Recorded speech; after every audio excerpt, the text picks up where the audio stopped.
वृंदावन के हृदय में प्राकृतिक सौंदर्य से भरपूर एक गांव में शरारती और प्यारे नन्हे कृष्ण रहते थे। अपनी चमकदार मुस्कान और चमकती आंखों के लिए जाने जाने वाले कृष्ण को गांव में हर कोई प्यार करता था।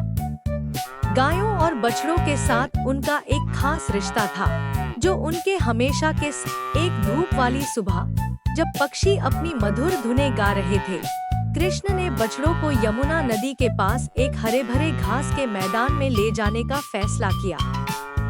हाथ में अपनी बांसुरी लेकर वह आगे बढ़े और बछड़े उनके पीछे पीछे चले।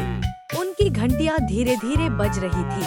कृष्ण और उनके दोस्त घास के मैदान में पहुँचे, जहाँ घास हरी थी और चमकीले रंगों के फूल खिले हुए थे।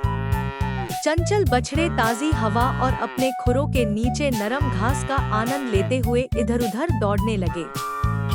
हमेशा ऊर्जा से भरे कृष्ण उनकी मौजमस्ती में शामिल हो गए। उन्होंने अपनी बांसुरी बजाई, जिससे हवा में मनमोहक संगीत गूंज उठा।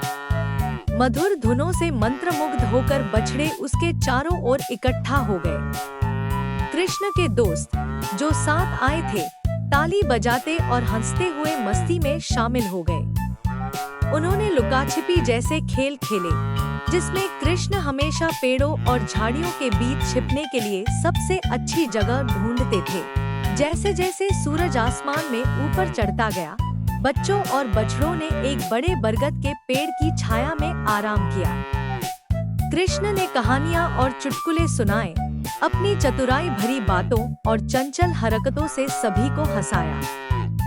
फिर उन्होंने मक्खन का एक छोटा बर्तन निकाला, जो उनका पसंदीदा व्यंजन था, और इसे अपने दोस्तों और बछड़ों के साथ बांटा, जिन्होंने इसे खुशी खुशी चाटा।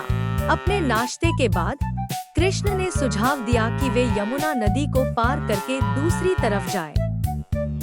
बच्चे और बछड़े उनके पीछे नदी के किनारे तक गए, जहां उन्हें पानी पार करने के लिए एक उथली जगह मिली। कृष्ण ने अपनी शरारती मुस्कान के साथ अपने दोस्तों पर पानी फेंका और एक चंचल पानी की लड़ाई शुरू कर दी। बछड़े भी मस्ती करते हुए पानी में कूद पड़े और खुरों से पानी उछालने लगे। जब वे दूसरी तरफ पहुंचे तो उन्हें सुगंधित फूलों और फड़फड़ाती तितलियों से भरा एक सुंदर उपवन मिला। कृष्ण ने कुछ फूल तोड़े और अपने दोस्तों और बछड़ों के लिए मालाएं बनाई। उन्होंने दोपहर का बाकी समय खेलते हुए और खोजबीन करते हुए बिताया। उनकी हंसी उपवन में गूंज रही थी। जब सूरज ढलने लगा और गांव पर सुनहरी चमक छाने लगी, तो कृष्ण और उनके दोस्त थके हुए लेकिन खुश होकर घर वापस आ गए। बछड़े उनके साथ साथ चल रहे थे, दिन भर की मस्ती के बाद संतुष्ट और शांत। गांव के लोग खुशमिजाज समूह को वापस लौटते देखकर मुस्कुराए, क्योंकि उन्हें पता था कि कृष्ण जहां भी जाते हैं, वहां खुशियां और हंसी उनके साथ होती है।